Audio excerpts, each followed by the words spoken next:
Sobat Kamera, seminggu sudah kita berpisah. Saatnya kita jalan-jalan keliling dunia. Sekarang Sobat Kamera akan diajak ke Yordania yang sangat cantik. Sobat Kamera, pertama-tama kita akan ke Amman Citadel. Amman Citadel adalah salah satu situs arkeologi paling penting di Amman, ibu kota Yordania, dan salah satu lokasi tertinggi di kota ini, sehingga pengunjung dapat menikmati pemandangan spektakuler dari seluruh kota Amman dengan latar belakang pegunungan yang membentang. Dari atas ini terlihat juga bangunan teater Romawi. Kuil ini dibangun pada abad kedua Masehi selama pemerintahan Kaisar Antoninus Pius, didedikasikan untuk dewa Yunani Hercules yang dipuja oleh orang Romawi. Ini adalah patung tangan yang merupakan bagian dari patung besar dewa Hercules. Gereja-gereja Bizantium merupakan bagian penting dari sejarah Amman setelah penaklukan Romawi dan memasuki periode Kristen yang dimulai pada abad keempat Masehi. Gempa yang menimpa kota ini menyebabkan gereja ini hanya tinggal reruntuhan saja. Istana Umayyah di Amman Citadel adalah sebuah komplek bangunan yang dibangun pada masa dinasti Umayyah sekitar abad ke-8 Masehi. Meskipun sebagian besar bangunan telah hancur atau rusak seiring berjalannya waktu, keberadaan istana ini memberikan wawasan tentang periode Umayyah di wilayah ini yang merupakan bagian dari sejarah awal Islam.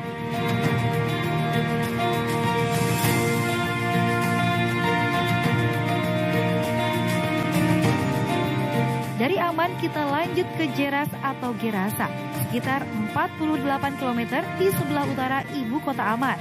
Geras dikenal dengan nama Pompeinya Timur, dikenal juga dengan sebutan kota seribu pilar. Gerbang megah ini dibangun untuk menghormati Kaisar Hadrianus yang mengunjungi Geras pada tahun 129 Masehi. Gerbang ini menjadi pintu masuk utama ke kota dan merupakan contoh arsitektur Romawi yang megah.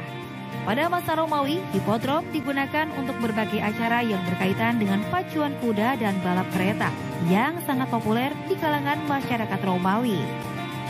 Saat ini saya sedang berada di dalam hipodrom. Yang di atas ini adalah tempat duduk yang biasa digunakan oleh penonton yang hendak menyaksikan perlombaan pacuan kuda. Dan jumlah penonton maksimal 13.000 penonton. 1,000 people over here. Over there you can see there's 10 arches or 10 gates. Okay. It means the beginning of the starting point. Salah satu dari dua gerbang utama yang ada di Geras, selain Hadrian Arch, yang berperan penting dalam pengendalian akses ke kota Geras dari arah selatan.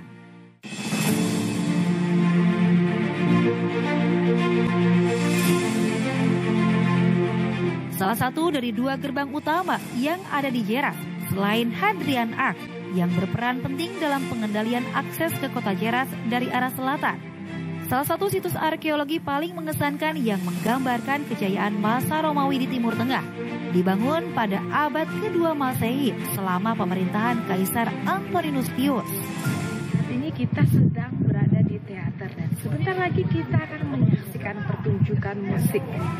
Teater Romawi Geras dengan akustik yang luar biasa memungkinkan musik gendang dan tiup ini terdengar jelas, menciptakan pengalaman yang mengesankan bagi pengunjung yang mendengarkan langsung. Beberapa inskripsi dengan bahasa Yunani berfungsi untuk menandai tempat duduk tertentu yang diberikan kepada kelompok atau kelas sosial tertentu.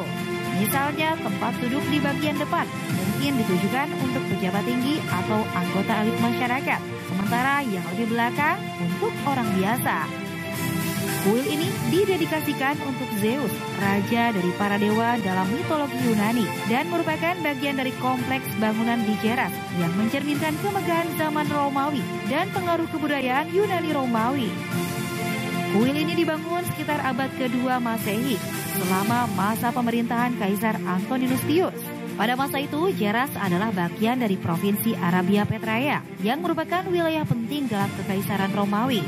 Meskipun sebagian besar struktur utama telah rusak atau hilang, para pengunjung dapat mengagumi sisa-sisa bangunan, termasuk beberapa kolom besar yang masih berdiri kokoh. Salah satu ciri khas dari gereja-gereja Bizantium di Geras adalah penggunaan mozaik yang rumit dan indah. Lantai mozaik ini seringkali menggambarkan tema religius dan simbol-simbol Kristen.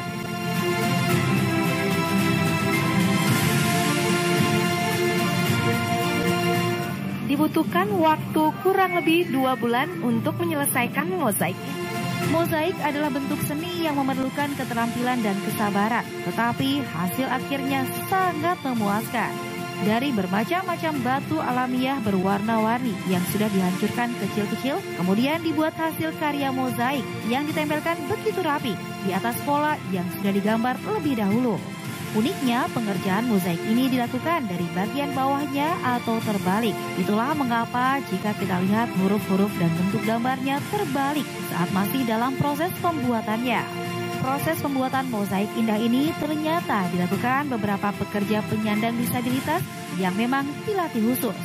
Ada kisah toleransi yang sangat indah juga di balik indahnya mozaik ini. Karena meskipun beberapa pekerja mozaik ini muslim, mereka juga terlihat tekun mengerjakan setiap detail beberapa mozaik yang bertema Kristen.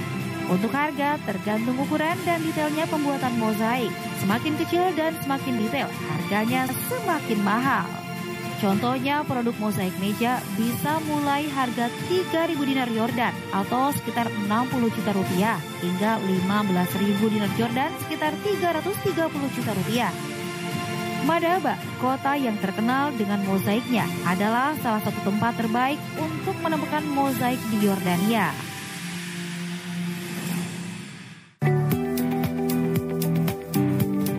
Gereja Santo Georgius dibangun pada abad ke-19 sekitar tahun 1896 dan merupakan gereja Yunani Ortodoks yang terletak di pusat kota Madaba.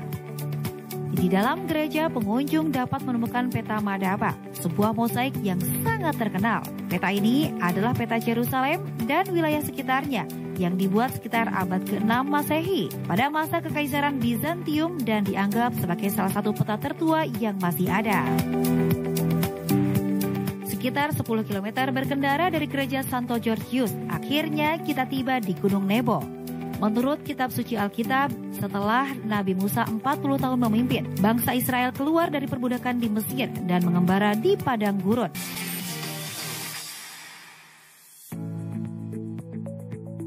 Perjalanan kita lanjut ke Petra, Yordania.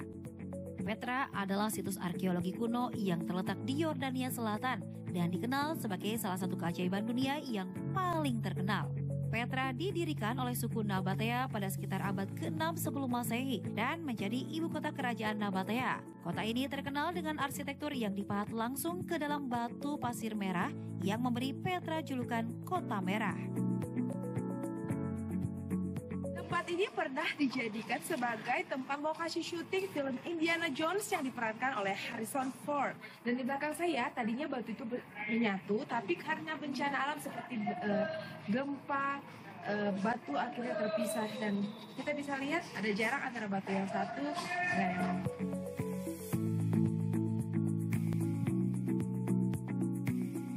Dushara adalah nama dewa utama dalam agama dan kepercayaan suku Nabatea. Suku Nabatea menganggapnya sebagai dewa yang melindungi kota-kota mereka dan membawa kekuatan alam yang penting untuk kehidupan mereka.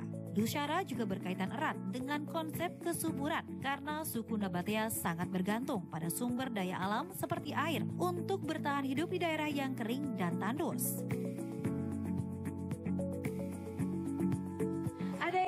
Tentang bentuk batu yang ada di belakang saya.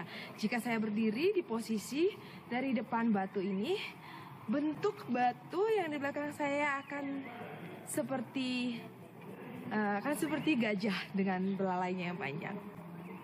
Tapi saya akan pindah tempat dengan batu yang sama tapi posisi berdiri yang berbeda. Jika saya berdiri di posisi ini, batu yang di belakang saya akan terlihat seperti seekor ikan. Ini matanya dan mulut ikan, persis seperti seekor ikan. Berjalan kaki di antara formasi batu yang menjulang tinggi di kedua sisi adalah pengalaman yang tak terlupakan. Tersembunyi di balik bebatuan besar yang membentuk ngarai sik. Akhirnya saya juga menemukan harta karun yang ditemukan oleh Harrison Ford dalam film Indiana Jones. Al-Khazneh yang terkenal dengan fasaknya yang indah sebenarnya adalah makam yang diperkirakan dibangun oleh orang-orang Nabatea untuk raja mereka. Al-Khazneh dalam bahasa Arab berarti pembendaharaan, dinamai berdasarkan kepercayaan lokal bahwa bangunan ini menyimpan harta karun. Legenda ini berkembang karena fasaknya yang megah dan tersembunyi oleh bebatuan, dianggap ideal untuk menyimpan barang berharga. Namun penelitian arkeologis mengungkapkan bahwa Al-Khazneh bukanlah tempat penyimpanan harta karun, melainkan makam Raja Nabatea yang dibangun pada abad ke-1 Masehi. Bangunan ini berfungsi sebagai tempat peristirahatan terakhir bagi pemimpin penting kerajaan Nabatea. Setelah melewati Al-Khazneh, kita akan menemukan The Street of Facades. Jalan ini dipenuhi dengan bangunan-bangunan makam yang dipahat langsung ke tebing batu, mirip dengan Al-Khazneh, tetapi biasanya lebih sederhana. Banyak dari bangunan ini memiliki fasad yang dihiasi dengan ukiran dan relief yang menunjukkan tingkat keberagaman budaya Nabatea. Banyak dari bangunan ini memiliki fasad yang dihiasi dengan ukiran dan relief yang menunjukkan tingkat keberagaman budaya Nabatea. Di sepanjang jalan ini terdapat berbagai makam dan struktur peribadatan yang memperlihatkan keahlian arsitektur Nabatea dalam memahat batu. Teater ini memiliki gaya arsitektur Yunani Romawi dan digunakan untuk pertunjukan teater serta acara publik.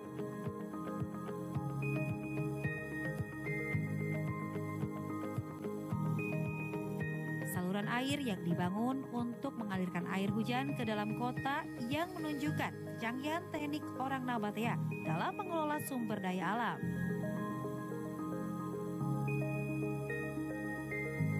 Setelah jalan kaki yang cukup melelahkan, saatnya kita mengisi perut. Oven tanah liat atau pemanggang khas Timur Tengah digunakan untuk memanggang hummus. Kita bisa melihat bagaimana adonan dibuat, dibulatkan dan dipipihkan dengan tangan. Diberikan desain love, kemudian dipanggang di atas permukaan panas.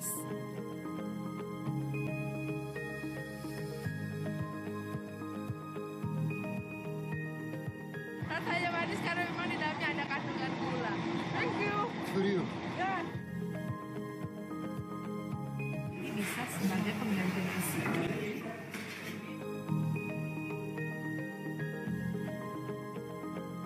Gimana jalan-jalan di Yordanianya Sobat Kamera? Seru ya? Sebentar lagi kita akan ajak ke tempat yang tak kalah indahnya, Timor Leste. Penasaran? Setelah yang mau lewat berikut ini.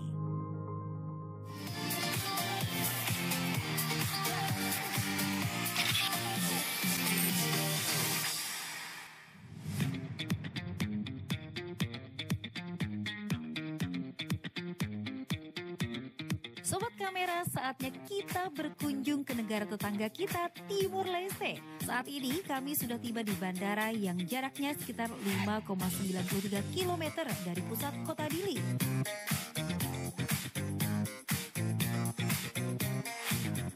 Pelabuhan Dili terletak di depan Istana Pemerintahan Timor Leste, tepat di kawasan Pantai Dili yang strategis. Pelabuhan ini merupakan salah satu akses utama di ibu kota Timor Leste dan menjadi penghubung penting bagi transportasi laut, baik untuk kapal penumpang maupun kapal kargo. Tidak jauh dari Istana Pemerintahan Timor Leste, hanya beberapa menit berjalan kaki, terdapat pantai Largo de Lesidere yang menjadi tempat populer untuk bersantai bagi penduduk maupun wisatawan. Dari kejauhan, sudah terlihat menjulang tinggi di atas puncak patung Yesus setinggi 27 meter dengan tangan terbuka, seolah memberkati kota Dili dan perairan di sekitarnya. Sepanjang perjalanan menuju puncak bukit tempat patung Cristo Rey di Dili, Timor Leste, terdapat 14 pos jalan salib atau Station of the Cross yang masing-masing melambangkan tahapan terakhir perjalanan Yesus menuju penyaliban. Pos-pos ini menawarkan kesempatan bagi pengunjung, terutama umat Katolik yang ingin berdoa dan merenungkan setiap tahap penderitaan Yesus. Pos-pos tersebut tersebar di sepanjang 570 anak tangga yang harus dinaiki untuk mencapai puncak.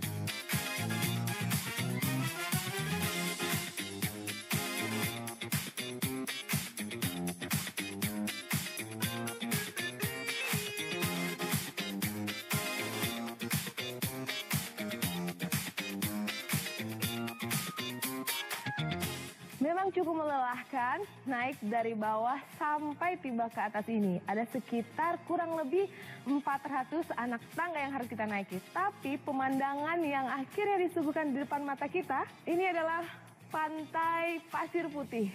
View-nya bagus banget. Yang sebelah kanan saya, juga yang tepat di depan mata saya saat ini.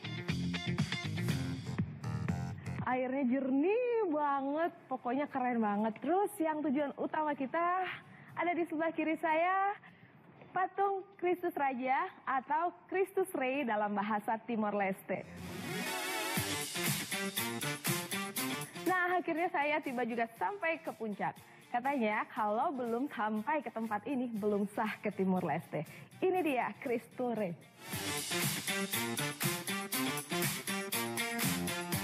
Kegiatan warga di sini mereka melakukan rutinitas. Yang pertama berolahraga, yang kedua yang mereka santai bersama keluarga, dan yang ketiga mereka berdoa.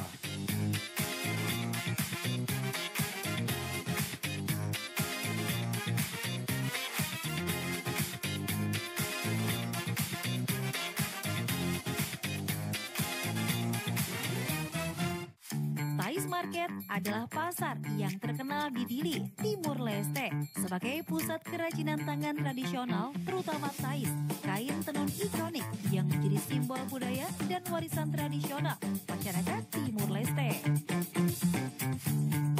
Identik dengan oleh-oleh, dan kali ini saya sedang jalan-jalan ke Dili, Timor Leste, dan untuk menambah koleksi oleh-oleh saya tertarik nih untuk membeli bendera Timor Leste. Nih, bendera dengan ukuran segini tadi saya dikasih harganya 10.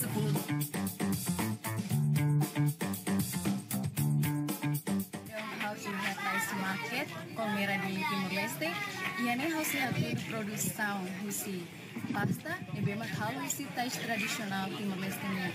No ihamos preço nebe barato, no vantagem maita tu wanira usa. Lausted baik ter Timor Lang usa mebe ihamos estrangeiro sira-siru. Itatene kata Thais makanya sang simbol tradisional Timor Leste nih. Kain Thais biasanya digunakan dalam upacara adat, pernikahan atau acara keagamaan, dan sering dijadikan hadiah dalam acara-acara penting. Thais juga memainkan peran besar dalam kehidupan masyarakat sebagai bentuk penghormatan atau simbol hubungan sosial. Warna kain didapat dari pewarna alami seperti pohon cemara, pinang sirih dicampur kapur, dan lainnya untuk menghasilkan warna dan corak kain yang beragam. Kain sirih pina adalah salah satu kain tradisional yang berasal dari Timur Leste, khususnya daerah Lautab. Kain ini sangat dihargai karena makna simbolis dan proses pembuatannya yang rumit. Proses pengerjaan untuk satu selimut biasanya 1 minggu. Sampul buku menggunakan Thais. Setiap suku Timor Leste memiliki pola dan warna khas pada kain Thais mereka. Babadok adalah alat musik tradisional yang terbuat dari kayu atau bambu dan sering digunakan dalam upacara adat serta pertunjukan musik rakyat Timur Leste. Gong kecil ini biasanya digunakan dalam acara-acara seremonial seperti pernikahan, upacara adat, dan pertunjukan musik tradisional. Sering dimainkan oleh wanita dalam kelompok musik tradisional. Lapa adalah hiasan tradisional yang dipakai di lengan oleh masyarakat Timor Leste. Ada banyak pilihan souvenir yang terbuat dari Thais yang bisa kamu pilih dan beli di pasar ini.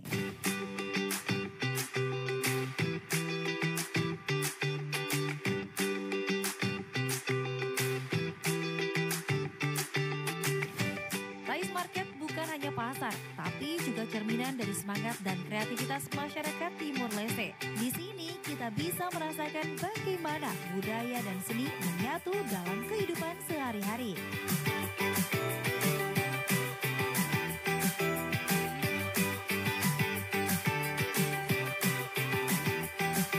Akhirnya kita sampai di penghujung acara Dunia Dalam Kamera. Gak usah sedih, minggu depan kita akan bertemu lagi di waktu yang sama. Sampai ketemu lagi Sobat Kamera.